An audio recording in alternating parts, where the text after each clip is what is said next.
요즘 종종 돌고래가 등장하는 뉴스를 본 적 있으실 겁니다. 환경 오염 때문에 종양이 생긴 돌고래, 새끼를 잃은 돌고래, 장애가 생긴 돌고래 등이 그 주인공들이죠.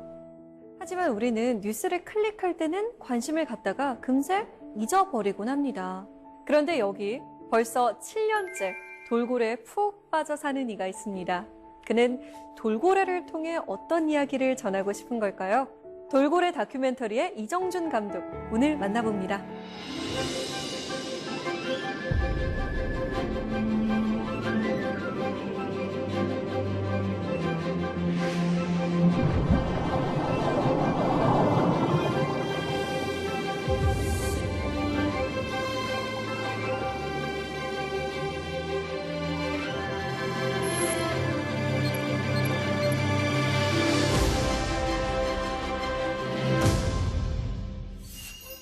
안녕하세요.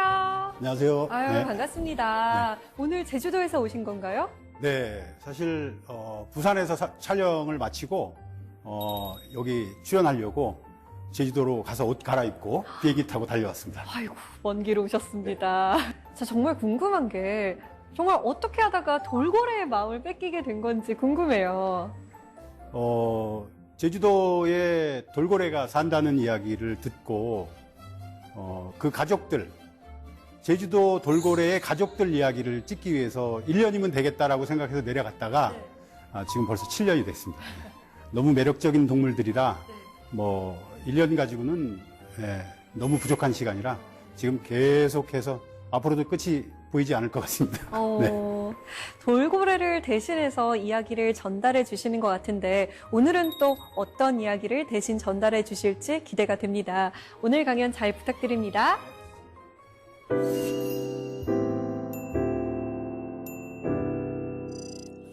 여러분은 바다를 어떻게 생각하시나요? 저는 지금도 바다를 보면 가슴이 뜁니다. 바다가 너무 좋아서요.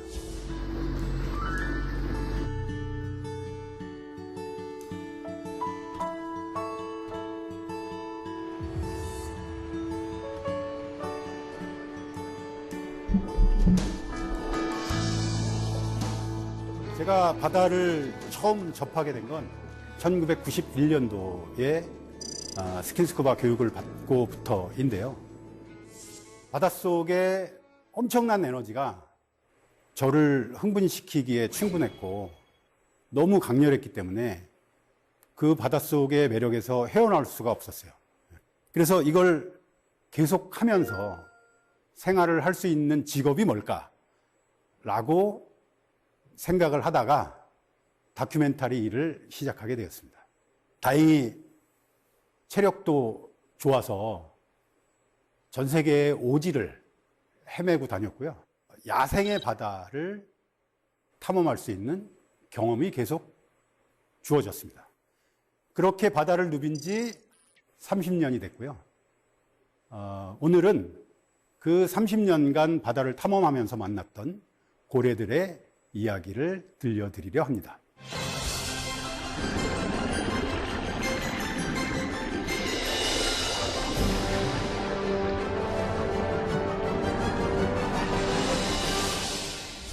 제가 다큐멘터리 촬영을 하면서 아주 인상 깊은 장면이 몇 가지가 있는데요. 그 중에 하나를 꼽으라면 단연 물속에서 고래와 눈이 마주친 겁니다.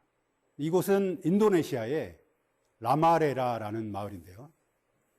보시다시피 경사가 굉장히 험한 지역이고 화산섬이라 농사를 지을 수가 없어요.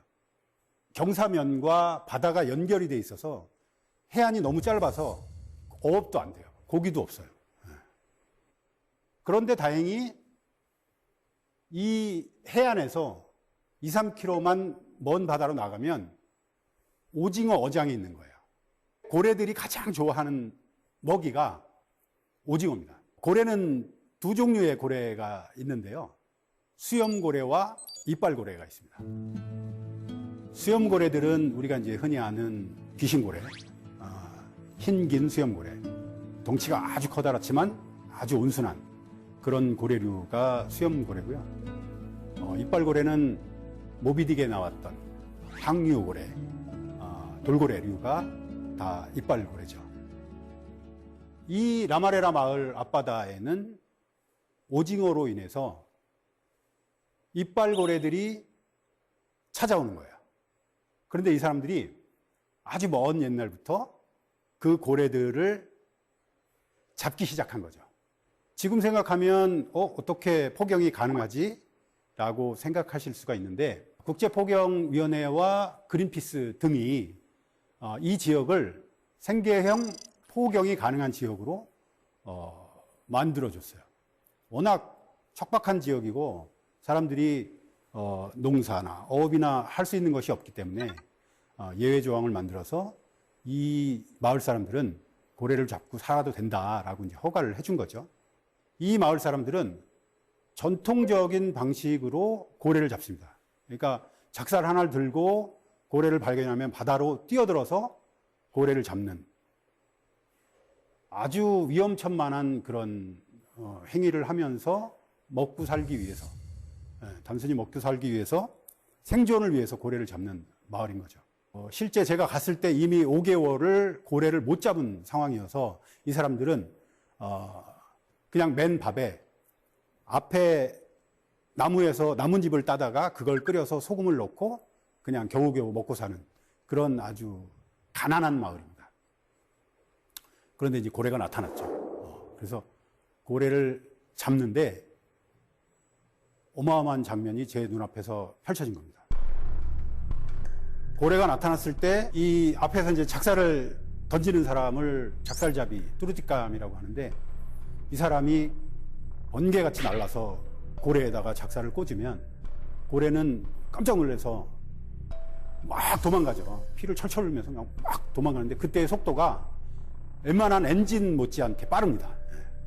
엄청나게 빠르니까 줄을 쫙 풀어주는 거예요. 그러면 그 줄이 풀어질 때 이렇게 보면 소리가 납니다. 줄에서 슉슉슉 소리가 납니다. 그러면 이제 고래가 한참을 도망가다가 힘이 빠지면 조금 더 이렇게 가까이 가죠. 그러면 다음 작살이 또 던져지고 또 다음 작살이 던져지고 그렇게 해서 5번, 6번의 시간이 이제 반복이 되거든요. 근데 이 반복되는 동안 정말 아수라장입니다. 아수라장. 고래는 살기 위해서 막 몸부림치고 사람들은 그걸 또 잡아야 식구들이 사니까 아주 아비규환입니다. 그냥 전쟁터를 방불하는 그런 현상이 눈앞에서 펼쳐지는데 저는 또 제 일을 해야죠. 촬영을 하러 갔기 때문에 수중 촬영을 하기 위해서 들어갔죠. 그래서 저렇게 빈사의 속도로 달리는 작살을 맞은 고래한테 다가간 거죠. 다가가서 촬영을 하는데 어쩌다가 저 고래하고 눈이 마주쳤습니다. 지금 이 거리는 사실 1m 정도밖에 안 되는 그런 거리인데요. 저 고래는 지금 5발의 작살을 이미 맞고 곧 목숨을 다할 그런 운명인 거죠. 그런데 저를 저렇게 쳐다보는 거예요. 그래서 아주 많은 생각을 하게 되더라고요. 그 전에는 사실 이런 사냥의 장면이라거나 원주민들이 생존을 위해서 꼭 해야 하는 그런 사냥의 행위들을 굉장히 여러 번 촬영을 했었는데 그때마다 별 생각 없이 지나갔었는데 이 고래의 눈은 뭔가 제게 이야기를 하는 듯한 그런 느낌이었어요. 제가 살아있는 고래의 이야기를 좀 해보고 싶다라고 생각을 하다가 우리나라에 이제 고래연구센터가 있는데 박사님을 만나서 이야기를 듣습니다. 어떤 이야기냐면 제주 돌고래에 85호 돌고래가 있는데 그 돌고래가 3번의 출산을 확인했다.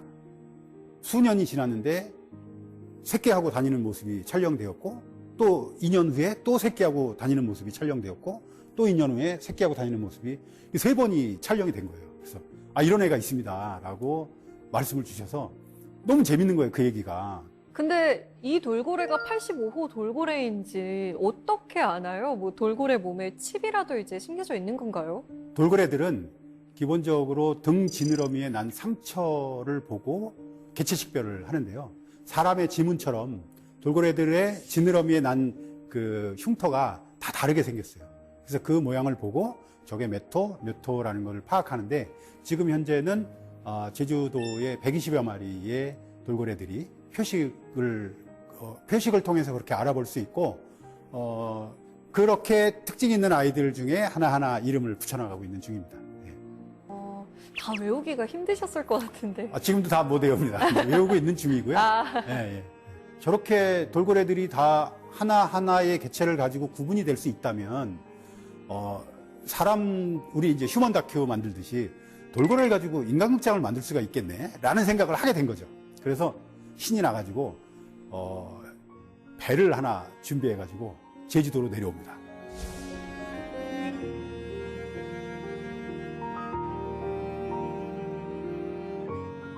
배를 한 대 가지고 와서 제주도를 무작정 도는 거예요. 무작정. 정보가 아무것도 없기 때문에 돌고래가 어디 있는지도 모르고 그냥 배를 끌고 제주도 해안을 한 바퀴씩 그냥 계속 도는 거예요. 그런데 뭐 만날 수가 없는 거죠. 그래서 바닷가에 카페를 하시는 사장님이나 펜션을 하는 사장님께 명함을 돌리기 시작했습니다. 제발 돌고래가 나타나면 저한테 전화를 좀 주십시오. 라고 이제 명함을 돌리고 나서 한 20일 있으니까 진짜 연락이 오더라고요. 그래서 연락이 오는 장소로 뛰어가는 거죠.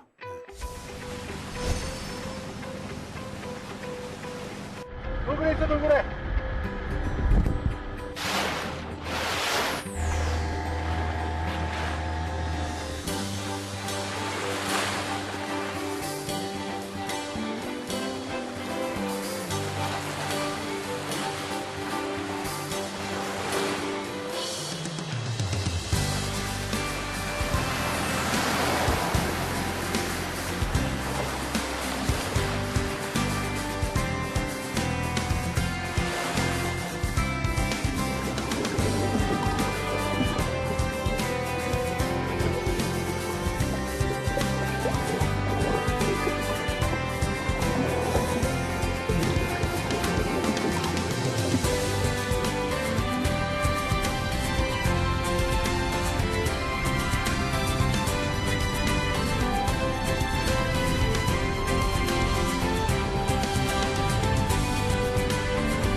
우리는 보통 돌고래 그러면 귀엽다, 이쁘다 라는 표현을 많이 하는데 실제 제가 가까이서 본 돌고래는 이쁘지 않아요. 귀엽지 않아요. 무섭고 거칠어요. 강해요. 근육이 터질 것 같아요. 그래도 그럴 것이 하루에 뭐 수십 킬로, 100킬로씩 수영을 하고 다니고 그 어마어마한 태풍 속에서도 그렇게 수영을 하는 그런 아이들이니 그 이쁘다는 말은 거기에는 맞지가 않는 것 같아요.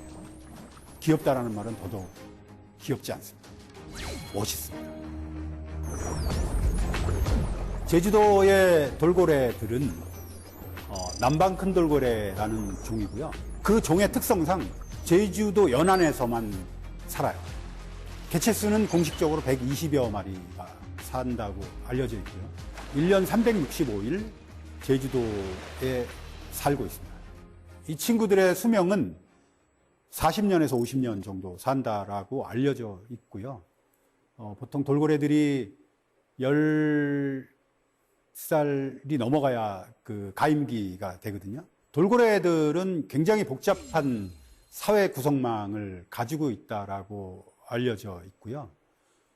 이 친구들은 단독으로 개인이 행동하지 않습니다. 그룹으로 항상 행동을 하고요. 그 집단이 뭐 10마리 이내의 작은 집단일 수도 있고 혹은 뭐 20마리 정도가 몰려서 다니는 집단일 수도 있는데 딱 정해져 있지는 않은 것 같아요. 그래서 어떤 때는 100여 마리가 몰려다니고 어떤 때는 또 흩어졌다가 뭐 5마리, 10마리가 모여다니고 다시 또 합치고 그건 먹이에 따라서 좀 달라지는 그런 모습을 보여지고 있고요. 제가 지난 5년간 돌고래들을 계속 따라다니면서 그들의 생태를 기록해 왔는데 2019년에 꼬리가 잘린 돌고래를 만납니다. 8월 30날 차기도 앞에서 오래를 만난 거예요. 자세히 봤더니 진짜 꼬리가 없는 거예요. 꼬리가 없는 상태에서 옆으로 마치 물고기처럼 몸을 좌우로 비틀면서 유영을 하고 있는 그런 모습을 발견했었고요. 오래를 처음 봤을 때는 엄청나게 불편한 모습으로 바다를 헤엄치고 다녔어요. 다른 돌고래들의 무리를 쫓아가기 위해서 안간힘을 쓰는 그런 상황이었죠. 아직 어린 돌고래여서 먹이 사냥은 잘 할 수 있을까? 뭐 다른 어떤 사회 구성원들하고 큰 문제는 없을까? 라고 걱정을 많이 했던 그런 상황이 있었고요. 돌고래에게 꼬리가 없다는 얘기는 사람에게 두 다리가 없다는 것과 같은 의미일 것 같습니다. 야생의 바다에서 이동해야 하고 사냥을 해야 먹을 수 있는 돌고래에게는 생존하고 직결되는 거죠. 보통 돌고래들은 이렇게 위아래로 헤엄을 치거든요. 물고기들은 다 좌우로 헤엄을 치고, 상어도 마찬가지로 좌우로 헤엄을 치죠. 근데 이제 고래류는 전부 위아래로 헤엄을, 꼬리의 추진력을 이용해서 헤엄을 치는데, 올해는 꼬리가 없으니까, 꼬리가 없기 때문에 좌우로 물고기처럼 헤엄을 치는 방법을 습득하는 중이었던 것 같아요. 그래서 굉장히 불편한 모습과 굉장히 커다란 몸짓으로 수영을 하는 모습을 발견했고요. 외국에서도 꼬리가 없는 돌고래가 발견이 되긴 했었어요. 근데 그건 다 수족관 안에서 발견된 거고, 이 친구처럼 야생에서 이런 모습으로 발견된 건 이게 처음이거든요. 얼마 후에 엄청나게 큰 태풍이 몰려옵니다.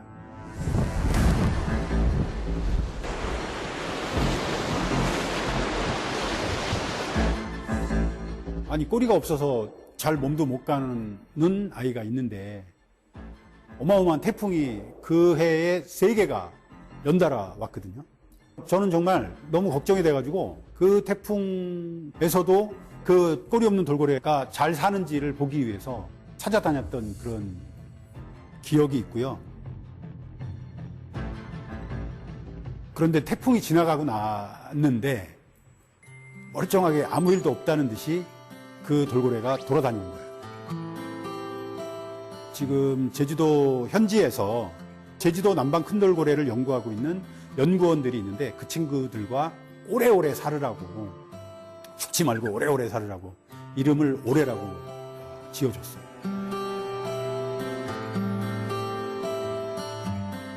꼬리가 잘린 돌고래 오래는 왜 꼬리가 잘렸을까요?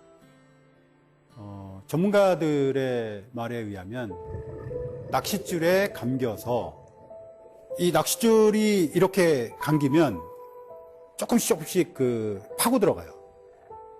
근데 그게 꼬리로 계속 이제 추진력을 위해서 위아래로 흔들다 보니까 조금씩 파고 들어간 거죠. 그래서 결국은 절단됐을 것이다 라고 추정하는 게 가장 이제 유력한 설명인데, 제가 5년간 꼬리에 낚싯줄이 감긴 어린 돌고래들을 3번 만났었거든요. 그런데 그 아이들은 안타깝게 길게 보질 못했어요. 몇 개월 후면 다시 만나지 못했고, 몇 개월 후면 다시 만나지 못했고.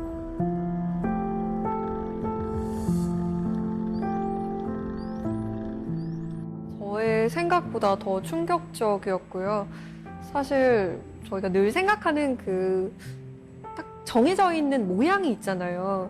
근데 거기서 벗어나서 야생에서 살아간다고 하니까 저 친구가 온 몸을 흔들면서 이제 헤엄을 치는데 저게 얼마나 매번 힘겨울까.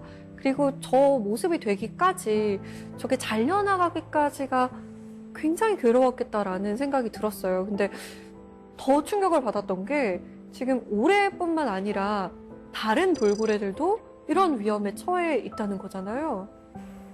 예, 영상에서 보셨듯이 지금 꼬리 지느러미에 낚싯줄과 낚싯바늘로 엉켜서 돌아다니는 친구들이 총 3마리를 현재까지 발견했고요.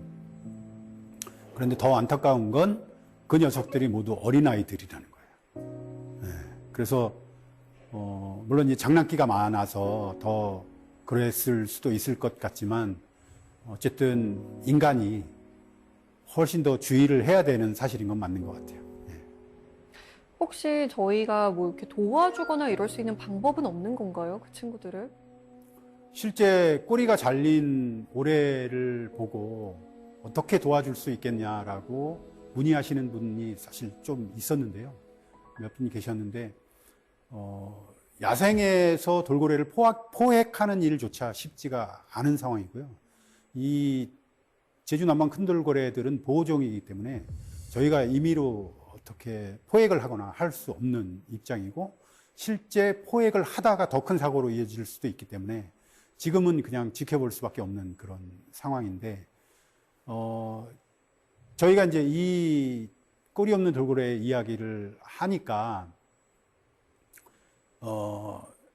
요새 프리다이빙이나 스쿠버 다이빙을 통해서 바다 정화 활동을 많이 하시는 분들이 생겨났어요, 이 지역에. 그래서 많은 분들이 그 활동을 굉장히 적극적으로 하시기 시작했고, 다시는 저렇게 꼬리에 낚싯줄이 감긴 아이가 생겨서는 안 되겠다라고 해서 자발적으로 그 지역을 청소하시는 분들이 생겨나기 시작했어요. 감사한 분들이네요. 네.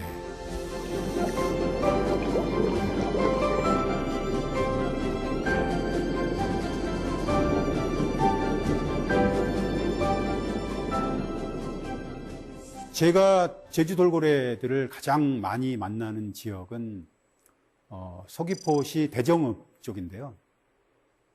이곳은 아주 유명한 낚시 스폿이에요. 그래서 굉장히 많은 사람들이 이곳에서 낚시를 즐기고 있고요. 일부러 낚싯줄을 끊어서 버리는 사람은 없을 텐데, 워낙 많은 사람들이 그곳에서 낚시를 하시다 보니까 낚시 바늘과 낚싯줄이 그 낚시터 밑으로 내려 수중 촬영을 해보면 엄청나게 많습니다.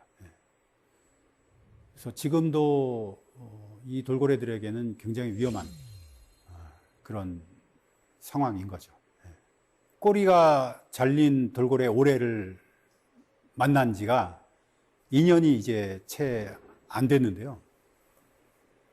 며칠 전에 깜짝 놀랄 장면을 목격했습니다. 꼬리가 없는 돌고래 오래가 짝짓기를 하고 있는 모습을 발견한 거예요. 돌고래 무리들이 꽤 많았어요. 한 70여 마리 정도의 개체수로 보이는데, 그 녀석들 중에 꼬리가 없는 돌고래가 보인 거예요.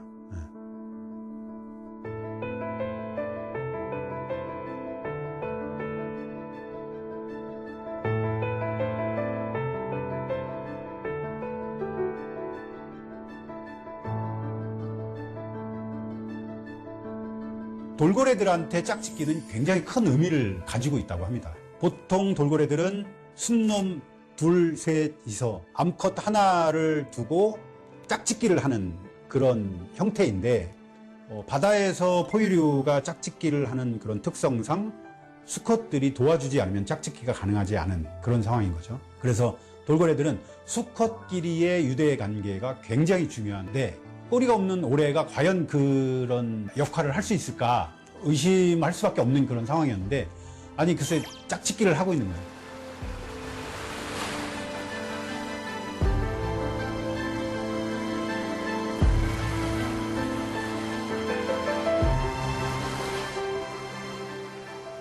아주 어려서부터 돌고래들은 수컷끼리의 유대 관계가 좋아야만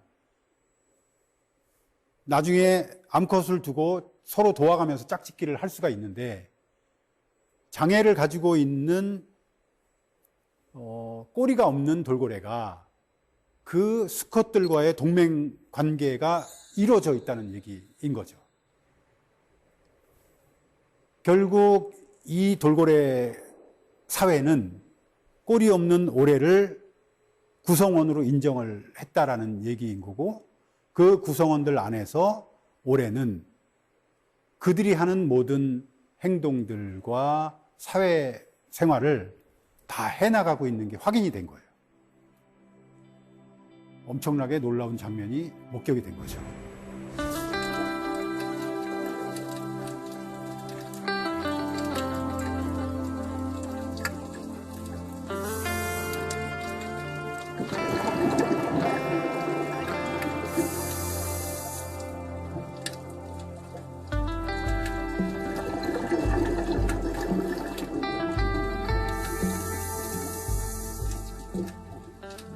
제가 바다에 나가서 돌고래를 만나면 뭐 다 돌고래들을 만나면 반갑긴 하지만 제일 반가운 게 등에 숫자가 있는 아이들이 굉장히 반갑거든요.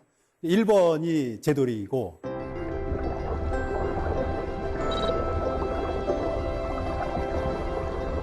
2번이 춘삼이, 38이 복순이, 태산이, 그 다음에 금등이, 대포. 총 7마리가 수족관에서 원래 고향이 제주도였다가 잡혀서 수족관으로 팔려갔고 수족관에서 공연을 하다가 다시 고향 바다로 온 거죠. 기적이 일어난 거죠. 그런 돌고래들이 지금 총 7마리인데 그중에 제돌이, 이 녀석은 남자아이인데 뭐 굉장히 엄청난 장난꾸러기에 지금은 아주 사랑꾼이 돼가지고 걸핏하면 짝짓기 하고 돌아다니고 있어요. 지금 아주. 그래서 그 친구들을 만나면 굉장히 반갑고 2번 표식을 가지고 있는 애가 춘삼이라는 아이 친구인데 춘삼이하고 38이는 암컷이에요. 복순이도 암컷이고. 그래서 이 세 마리는 자연으로 돌아가서 고향바다로 돌아가서 전부 다 출산을 했어요. 가능하지 않은 일들이 벌어지고 있는 거죠. 출산을 해서 자유롭게 제주바다를 헤엄치고 다니고 있고요. 특히 수족관에서 공연하던 돌고래가 야생에서 새끼를 낳고 잘 살고 있는 모습을 보여준 건 뭐 우리나라가 유일하죠. 마지막으로 방류된 돌고래가 금등이, 대포라는 친구들이 있는데 20년을 넘게 수족관에서 공연을 했던 친구들인 거예요. 그런데 이제 서울대공원에서 결심을 하고 우리는 이제 쇼돌고래 안 해 라고 결정을 했고 고향 바다로 이제 돌려보내려고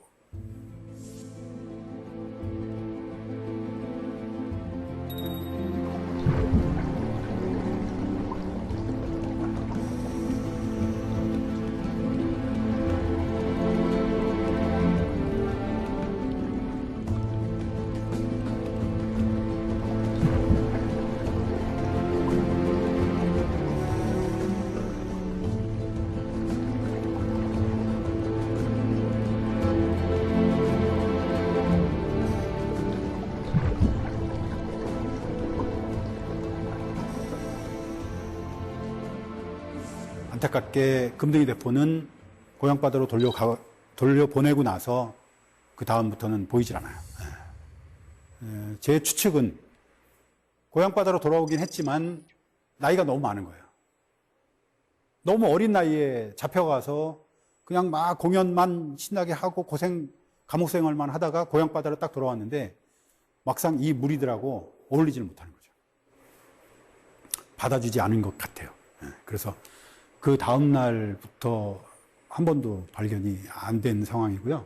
뭐 다른 곳에 어디에 잘 살아있든지 아니면 생명을 다했던지 알 수는 없으나 그런 안타까운 과거가 있었고요. 저하고 대포하고는 개인적으로 20년 전에 서울대공원에서 그 공연을 막 하던 모습을 촬영했던 기억이 있고요.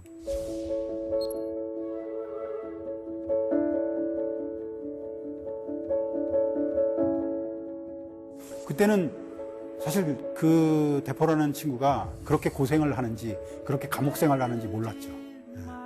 근데 이제 시간이 한참 지나서 20년 만에 이 친구를 만났는데 굉장히 미안하더라고요. 마지막 가는 길을 이렇게 잘 배웅은 했는데 그 이후로 야생의 바다에서 계속 같이 만났으면 더 좋았을 걸. 그 이후로는 다시는 보이질 않아서 굉장히 안타까워하고 있습니다. 예.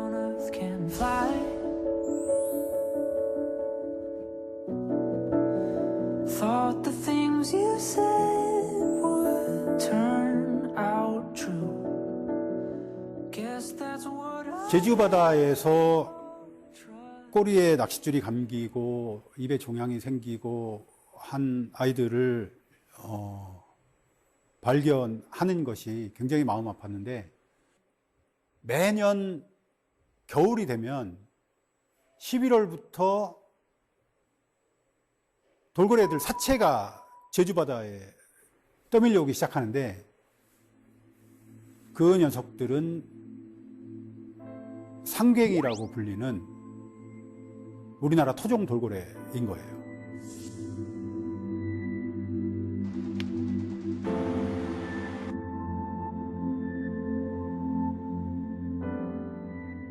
상갱이는 우리나라 이제 토종 돌고래인데, 정약전의 자산어보에도 나오는 이름이에요. 자산어보에는 상광어라고 표현을 해놨고요. 이 상광어, 상갱이, 시육지, 뭐 그런 다양한 이름으로 불리는데, 이 녀석들은 너무 예민해가지고 수면에서 숨을 쉬기 위해서 머리만 잠깐 드러내고 다시 내려가고 하는 거예요. 그래서 뭐 대부분의 사람들이 잘 인지하지 못하는 그런 돌고래고요. 그런데 토종 돌고래 상갱이는 제주 연안에 서식하고 있지 않거든요. 그래서 도대체 왜 제주 바다에 토종 돌고래 상갱이 사체가 이렇게 떠밀려 오지?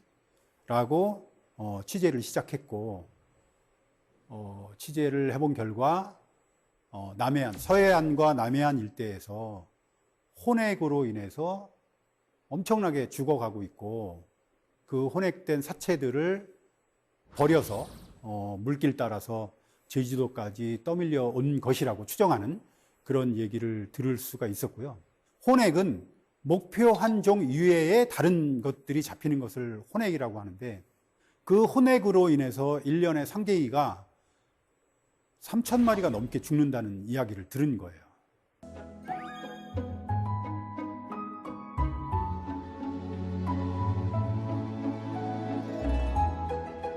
그렇게 상갱이를 따라다니다가 상갱이를 유통했던 고래업자들을 만나게 됩니다. 상갱이는 2017년 1월 1일부로 보호대상 해양생물로 지정이 되었기 때문에 2017년 1월 1일 이전에는 거래가 가능했어요. 상갱이의 사체를 수거해다가 포항이나 부산 쪽에 고래 고기로 유통을 했던 거예요. 그렇게 유통을 했던 업자분을 만났는데 정말 충격적인 말씀을 해주시는 거예요. 3,000마리는 아니고 훨씬 더 많아요. 훨씬 더. 5,000마리가 넘는다는 거예요. 그 얘기를 듣고 정확하게 2달 후에 그분을 다시 찾아갔는데 비어있던 창고가 사체로 가득 차 있는 거예요. 상갱이 사체로. 정말. 그때 이렇게 센 게 2달 만에 500마리가 거기 쌓여 있는 거예요. 창고 하나에.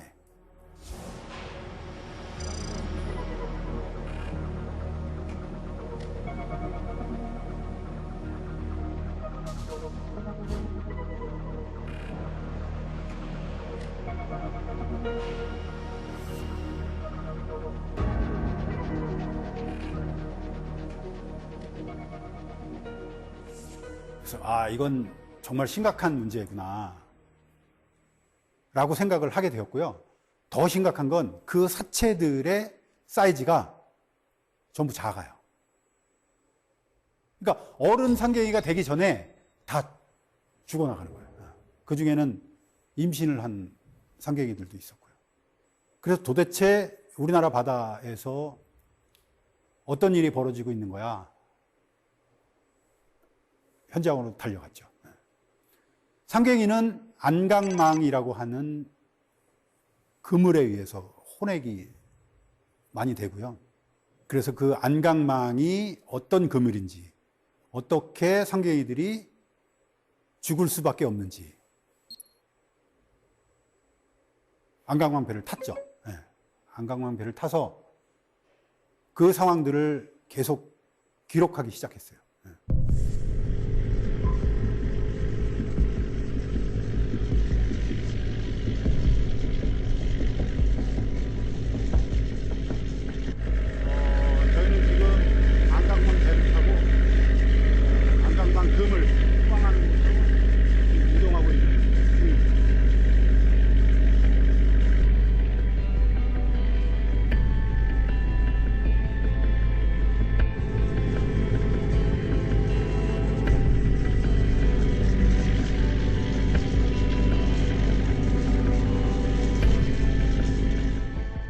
제가 안강망이 그러면 물속에서 어떻게 기능을 하는가라는 것이 너무 궁금해서 카메라를 들고 물속에 들어갔는데 정말 깜짝 놀랐어요. 너무 물살이 세가지고 물속에서 막 폭풍우가 치는 거예요. 막 휘몰아 치는데 이 손으로 그물을 잡고 있지 않으면 그냥 바로 날아가고요.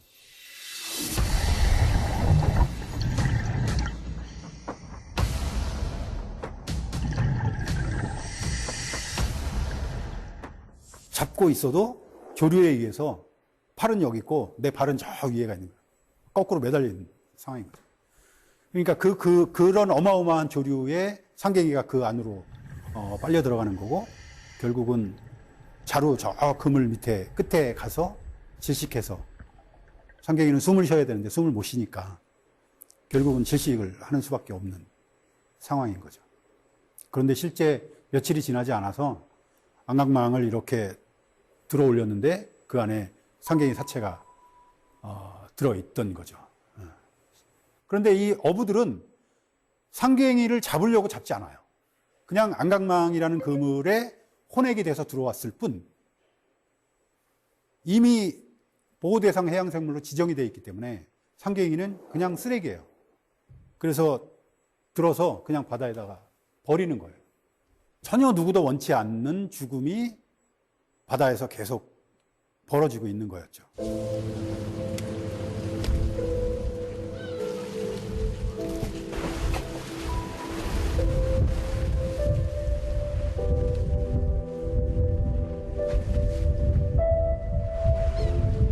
그런데 이제 너무 많은 상갱이가 이렇게 죽어나간다는 것을 관계 기관도 알고 있기 때문에 대책을 마련하고 있죠. 이미 3년 전부터 안강망에 해양 포유류 탈출망을 달 것을 연구하고 있었어요. 간단하게 해양 포유류 탈출망은 자루 그물 중간에 덧망을 하나 달아서 조그만 물고기는 그 안으로 빠져 들어가서 자루 그물 끝에 고기가 모이고, 상갱이와 해파리 같이 큰 덩치의 것들은 중간에 걸러져서 이게 요대로 서 있으면 안 되니까 이걸 약간 이렇게 눕혀놓죠. 그러면 이게 타고 이렇게 한쪽으로 가는 거예요. 그럼 그 끝을 뚫어놔서 그 큰 덩치들은 빠져나갈 수 있게끔 탈출망을 다는 거죠. 그러면 해결이 된 거라고 생각을 했는데 어민들이 한 말씀씩 하시는 거죠. 그렇게 빠져나갈 때 우리 고기도 빠져나가잖아. 우리 고기도 빠져나가잖아. 그건 어떻게 할 거야? 라고 이제 반문을 하시는 거죠. 그래서 이제 지금은 그렇게 탈출망을 만들었을 때 고기가 얼마나 빠져나가는지 이제 데이터를 다 내고 실험을 하고 있는 그런, 거의 실험이 끝난 상황이고요. 2021년부터는 안강망에 상갱이 탈출망을 쓰라는 고시, 그러니까 강제적으로 쓰라는 건 아니고 어떤 협의를 통해서 어민들과 정부가 지금 조율을 해나가는 그런 상황이에요. 그래서 상갱이를 제가 따라다니면서 느낀 건, 바다에서 벌어지는 일은 누군가 얘기해 주지 않으면 모르겠는 거예요. 어민들은 그게 직업이기 때문에, 돈을 버는 일이기 때문에 자기들의 이야기를 충분히 할 수 있지만, 그걸 반박하기 위해서는 누군가 경험을 가지고 그 상황을 지켜봐야 되는데 그렇게 하기가 쉽지가 않은 거였던 거죠. 그래서 올해 저는 상갱이가 얼마나 더 혼액이 되는지를 알아보고 그 탈출망을 통해서 직접 상갱이가 탈출을 하는지, 또 얼마나 많은 고기들이 그 탈출망을 통해서 손실률을 보이는지 직접 촬영을 할 예정이고요. 그래서 어민들이 그 탈출망을 자발적으로 쓰실 수 있게끔 도움이 될 수 있는 그런 영상을 지금 제작 중에 있습니다. 우리나라에 제가 취재해 본 결과 꽤 많은 숫자가 살고 있지만 1년에 5,000마리씩 상갱이가 죽어나가기 때문에 그 숫자는 아무리 많아도 몇 년이 지나면 멸종할 수도 있는 거예요. 이미 개체수가 많이 줄었기도 했지만 몇 년 안에 이 상갱이는 멸종할 수도 있는 거죠. 우리 바다에서 볼 수가 없는 그런 상황이 될 수도 있어요. 실제 멕시코에 바키타라는 돌고래가 있는데 저도 멕시코에 갔을 때 바키타라는 돌고래가 너무 궁금해가지고 취재를 하려고 이제 멕시코 정부에다 요청한 적이 있었는데 아주 완강하게 거부를 하더라고요. 지금 숫자가 몇 마리 안 남았어요. 바키타 그러면 10마리, 20마리 이럴 정도로. 바키타는 정말 조만간에 이 세상에서 사라질 또 한 종이 될 가능성이 굉장히 많습니다.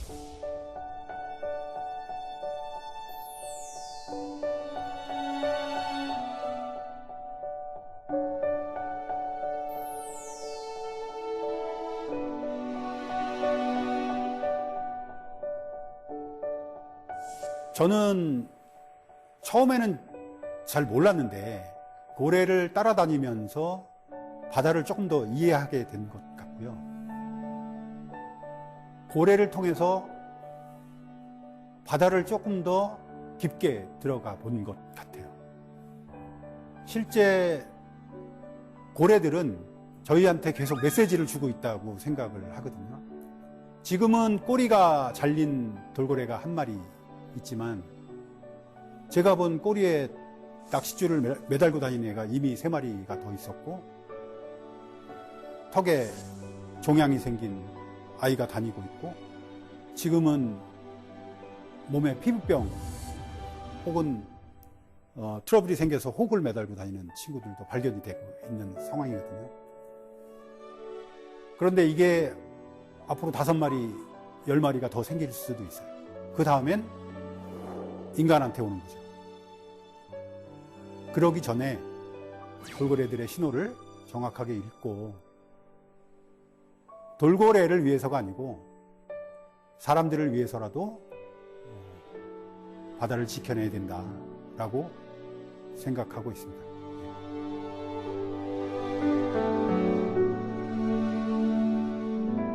바다와 우리의 삶은 연결되어 있고 곧 우리의 미래이기 때문입니다. 오늘 강연은 여기까지 하겠습니다. 감사합니다.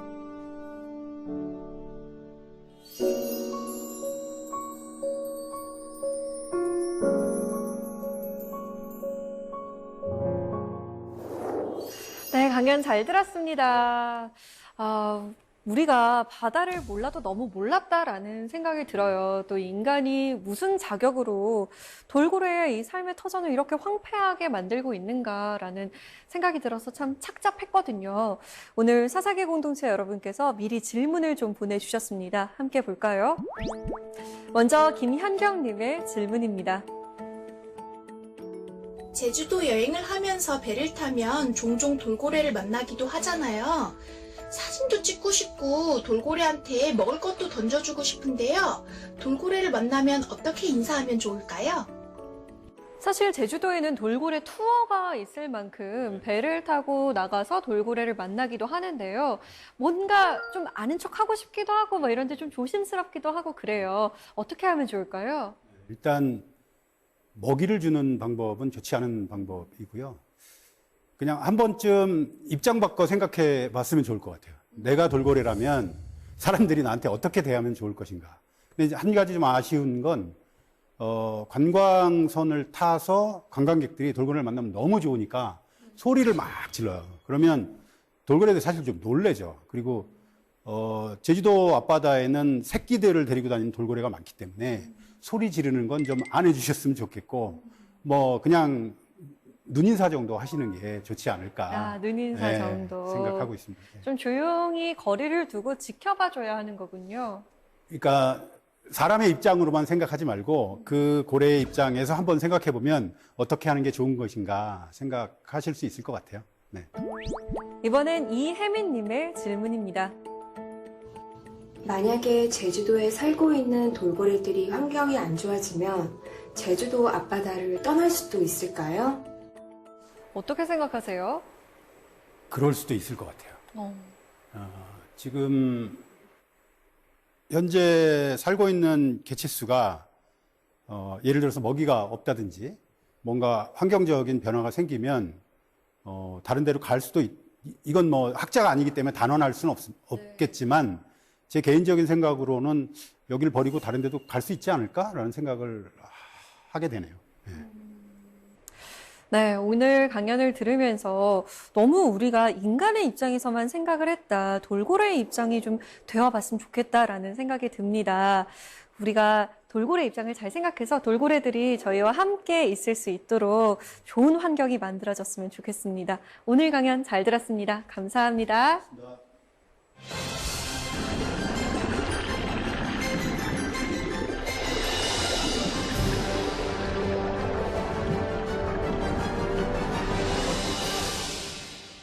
얼음 왕국 알래스카에서 불꽃을 얻고 싶다면 얼음을 볼록 렌즈처럼 깎아놓고 태울 것을 놓고 햇빛을 모으면 된다고 하죠.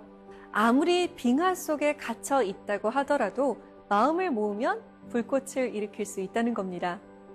저 거대한 마음의 빙하 속에 갇혀있는 열정을 녹일 수 있는 방법을 찾아봐야겠습니다. 미쳐야 미친다는 불광불급의 열정 말이죠. 차세계 공동체 스미다. 저희는 다음 시간에 찾아오겠습니다. 고맙습니다. Today